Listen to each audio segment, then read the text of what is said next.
Okay. Last day of notes for the semester. Are we excited? For what? Yes. Last day of notes for I'm the semester. very excited. Hey. Last day of notes and I'm gonna put in your mom. I'll be running it.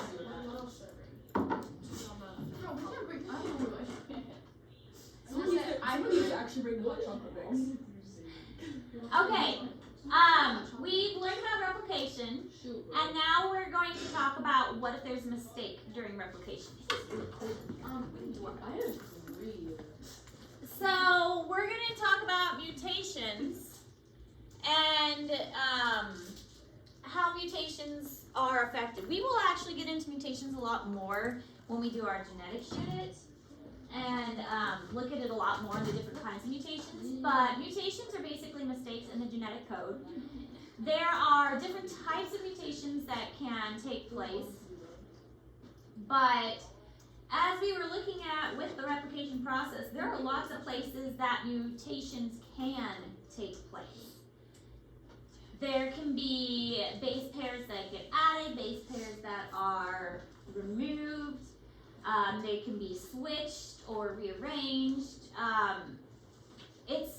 There's a lot of ways that things can get messed up. use the white ones.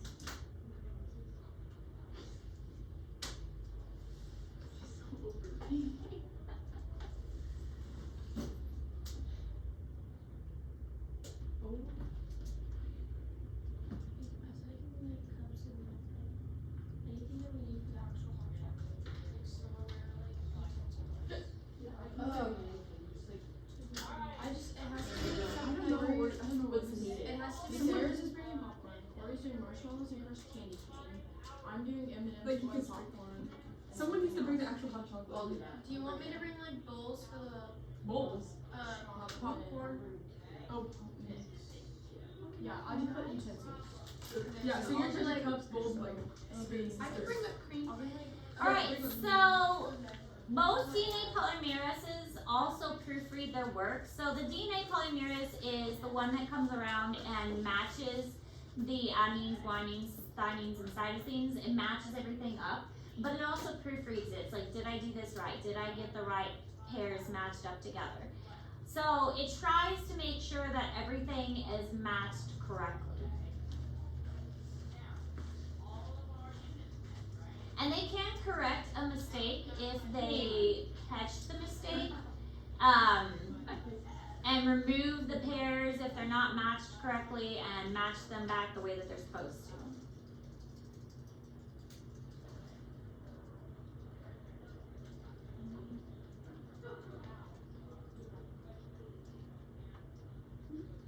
Should we bring like normal?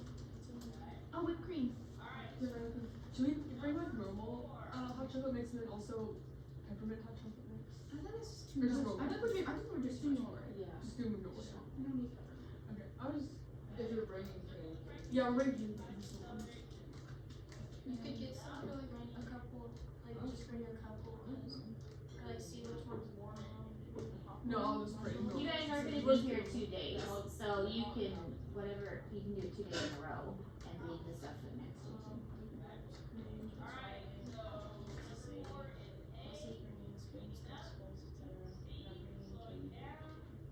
Is there anything else? I'll bring napkins. Is there anything else we think we'll need besides like spoon bowls? So DNA polymerases do not copy the damaged DNA very well, and if it doesn't copy it very well, then the replication could continue. When proofreading and repair mechanisms fail, an error becomes a mutation. A permanent change in the DNA sequence of a cell's chromosomes is a mutation, is when it becomes permanent. So here are some examples. When this section is repeated, that's a duplication. An inversion is when something gets flipped. So it starts off this way and then you flip-flop it, it's inverted. A deletion is when a section gets deleted, like the name would suggest. An insertion is a piece gets put in where it's not supposed to be. So you have this piece and it gets inserted into another piece. And then translocation is this piece gets put here and this piece gets here, so they're flip-flopped from one chromosome to another. So there's different kinds of mutations that can take place, and the names are pretty self-explanatory for the most part. I mean, duplication is, it duplicates mutation. Deletion is a part gets deleted, and so on. So at least as far as the naming goes, scientists were kind of helpful with the naming process.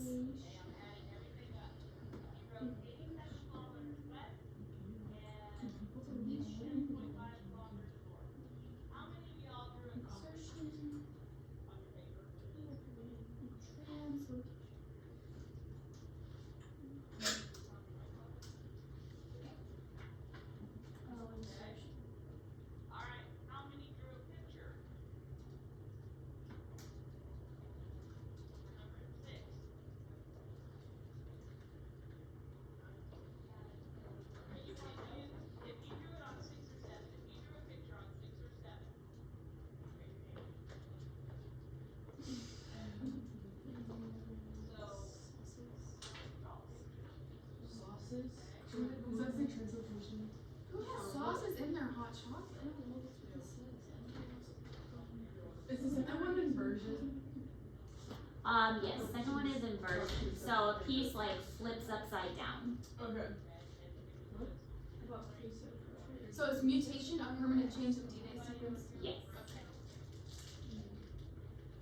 Can you put that slide in the one that we have? Like, or in the student notes? Or is like the one? Like this one? Yeah, the different types of. You can also find a picture in Google. I found all of them except for the insertion. Insertion is just like adding a piece. You insert something. Yeah, you insert something. Thank goodness they actually made them like some other names. Yes, this I time. like the one where it was like the first one wasn't the first one. Yes. The second one. Oh, it gets worse. There's a, in protein synthesis, there's introns and exons, and those are really confusing. So here's another example. This one is insertion where this base pair is changed, and now we kind of messed up this particular coding here. So it was supposed to be a T, and then it got changed to an A, and now it's messed up this particular base pair. Sometimes it's not so bad though, because in this case we just messed up one. And if we just mess up one, it's not terrible. Sometimes we can throw off the whole chain. If we've messed up a whole chunk, then the whole chunk, everything that follows it will get messed up. If it's just one, that's not too bad. But if it's a whole piece of the chain, then the rest of the chain can get thrown off. So a mutation can be severe or it can be kind of minor. Now there are things that can cause mutations to occur, such as ionizing radiation from X-rays. Most UV light and gamma rays can cause damage to DNA. That's why if you spend time out in the sun a lot, that the sunlight causes damage to the skin and to the DNA that's in the skin.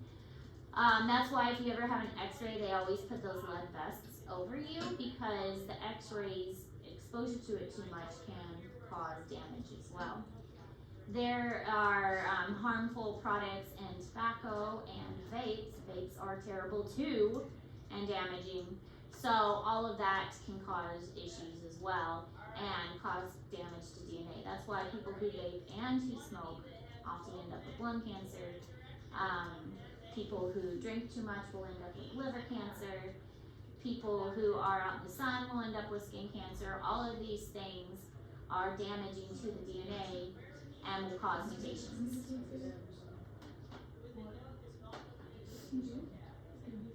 How much of pizza do you eat because I do not wear sunscreen because also. I wore sunscreen for I have these white spots all over my back from the sun. I wore sunscreen the first maybe 4 weeks of work, or the first month of working the pool, and then like second month I just never wore sunscreen anymore. I didn't only wore burn it when anymore the after like that. heat. I only wore it whenever everyone else was putting it on. Okay, yeah, sometimes I put it on. Like if I feel my skin actually cooking, I put it on, but any other time I'll just sit out there. Yeah, me too. I put on tanning lotion.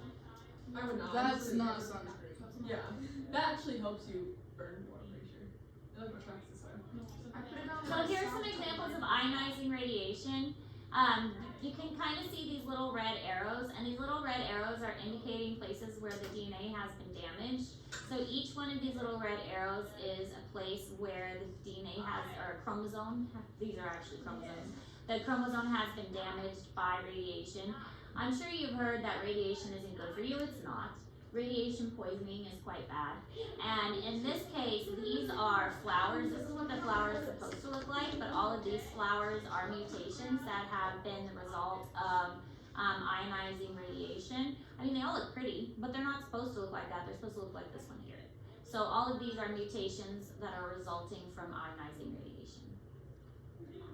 So mutations can form in any type of cell. Any type of cell in your body could potentially get a mutation. Those that occur during egg or sperm formation can be passed to the offspring. Most cancers begin with a mutation of some kind, but not all mutations are dangerous. So cancers are, well, and we'll talk more about cancers when we get to mitosis and meiosis, because that's when most cancers become visible. But cancers begin with a mutation in the DNA, and then that mutation gets passed on as the cell divides, and then that mutation is copied over and over and over again as the replication process continues. Not all mutations are dangerous. There are sometimes things called silent mutations where the mutation is kind of hidden and doesn't affect the cell, but there's also good mutations. If a mutation is good for the organism, then this is the basis for evolution. Sometimes it's a good thing, and the animal is actually advanced. Maybe it's a mutation for speed, or maybe it's a mutation for better camouflage. So that's what causes evolution to advance. An example is my state fair biology class was doing a project on elephants, and elephants have tusks, but now it's becoming detrimental to elephants to have tusks because humans are hunting elephants for their tusks, and so having tusks is actually a bad thing. But there is a genetic mutation for some elephants to be born without tusks, and humans don't want those elephants. So they're killing elephants with tusks and leaving the elephants that have the mutation for no tusks behind. So that genetic mutation is actually flourishing now. So there are more and more elephants being born without tusks. So that mutation is actually a benefit. So not all mutations are dangerous. Some mutations are actually helpful and good for the evolutionary process.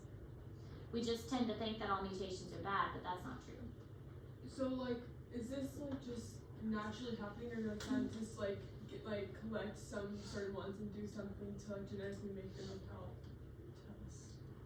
The elephants? Yeah. The elephants was natural. Natural. It was a natural adaptation that some were born without tusks, and people just hunted them so much because they wanted the ivory. Yeah.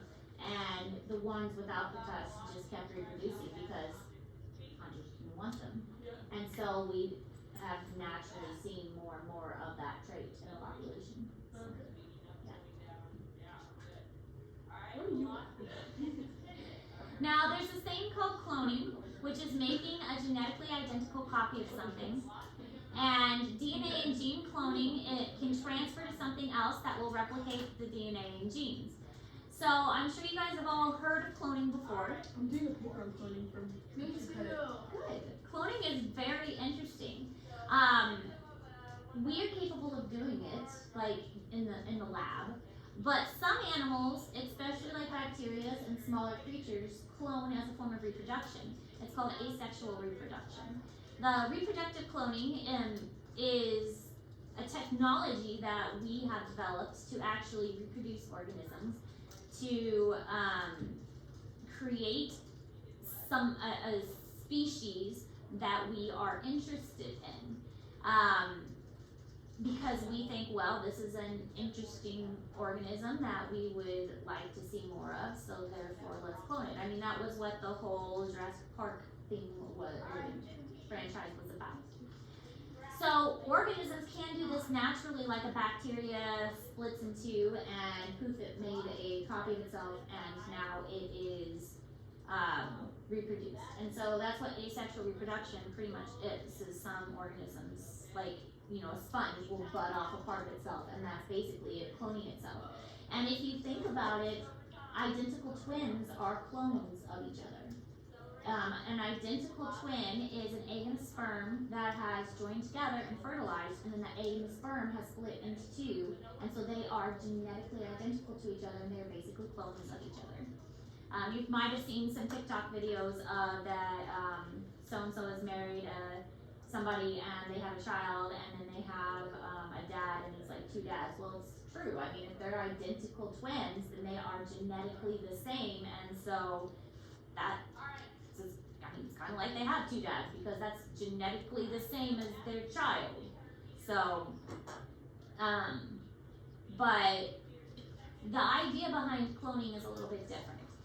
This is, it's one thing to have an egg that doesn't have a purpose, but it's a different thing to take an adult cell that is already determined what it's going to be and try and change it into a reproductive cell and try and make it be a baby cell again. That's a little bit different.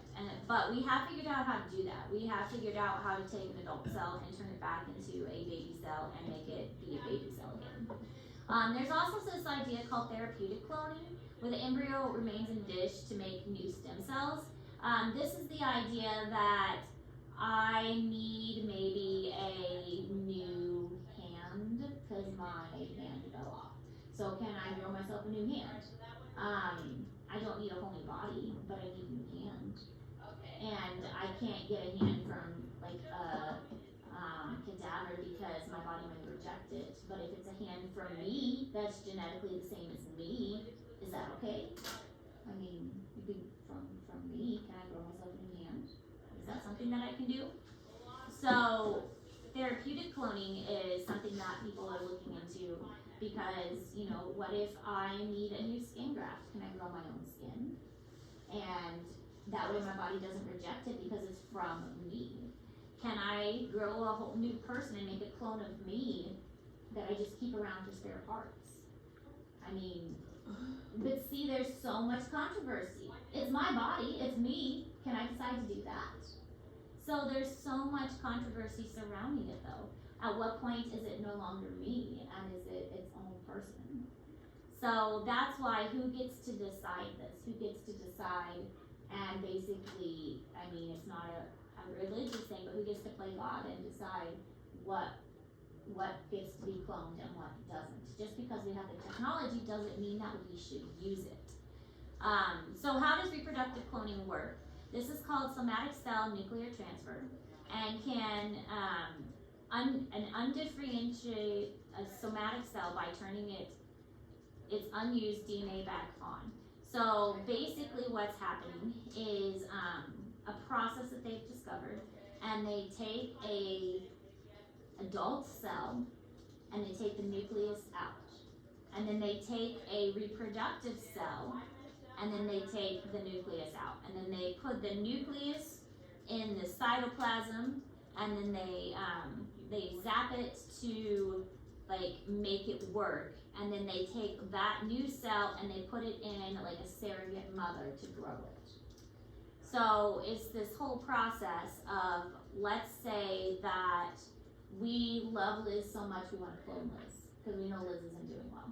So we take a cell from Liz and we take the nucleus out of Liz's cell, and then we get a egg from a donor, and we take the nucleus out of that egg, and we put Liz's nucleus in that egg. It's just cytoplasm now. We put Liz's nucleus in that cytoplasm and we zap it, and we put it in a donor bearded dragon, and then that donor bearded dragon is going to lay an egg and it'll be an exact clone of Liz. That's kind of how that process works. I think you talked about it because I was this is how they're doing it with my thing, and I was so confused. I was like, what the heck is happening? So actually Yeah. because they're using the SCNT or whatever. Yeah, I did with like woolly mammoths, and they have like really close with Asian elephants, and so they're gonna use like an Asian elephant As the mother. Yeah. Yes, and that's probably the cells too. And they're talking about horse cloning, and they're just using that to like put it into the other horses, and like they grow it, the clone. Dolly, the world's first This will cloned show mammal, like this was video. cloned using a technique called nuclear transfer. Here's how it was And it'll make done. more sense. A somatic cell was removed from the udder of an adult white So Dorset this is the one ewe. they're cloning. An egg cell was removed from a Scottish blackface ewe, and the egg's nucleus was removed. So they took the egg. The nucleus from the sheep out. udder cell was moved into And this the one egg has the cytoplasm, and the modified cell was given an electric shock. It began to grow and divide to form an embryo. The embryo was implanted in the uterus of a different blackface He's ewe, just like who served the as a surrogate surrogate. mother. The sheep that was born became known as Dolly. She was genetically identical to the adult sheep that provided the somatic cell nucleus, and was the first mammal cloned from an adult cell. So if we go back to the beginning, this is the one that is being cloned, not the black-faced one. So they're getting the eggs, or they're getting the nucleus from her. So it's the nucleus that we have to pay attention to. They get the nucleus from her, and that's where the DNA is coming from. And then they're taking a nucleus out of her, and they're just borrowing the egg information from her. They're just taking this one's egg, and this one's not going to have any DNA information in it. So they're taking the DNA out, and they're putting the DNA from the first into the egg cell of that one, because they just need the egg they just need the cytoplasm and the mitochondria and stuff. So they took that, and then they zapped it, and then this one that was down here, they just need a mother to raise it, and that's what they did for that one. So the original one was this one, and that's what they cloned. Does that make sense? Yes. Okay. Does that make a really good question on the test? How does the cloning work? So this picture is in Google Classroom. Original, what happens is you have an egg and a sperm, and they join to make an egg. Okay, so this is normal. And then they have an embryo, and then a baby is born with a mix of parents' DNA. That's what happens. Okay. So what embryo cloning does is this is what, like identical twins. Okay. So with identical twins, you have egg and sperm join. They make a fertilized egg, but then the fertilized egg splits, and then you have two twins that are genetically the same. So that's identical twins. Now, adult cloning, which we just talked about, we have the ball of cytoplasm, and then you put the nucleus in the ball of cytoplasm, and then you zap it, and then that goes into a surrogate, and then you get the original parent that was a clone. So that was like the video we just watched. Do you see the differences between all of these? Okay. And this one is similar, but the stem cells that are not genetically identical, this is kind of like you're growing just a body part, and it doesn't grow all the way. It stays in like a lab. You're just growing a body part for the therapeutic cloning.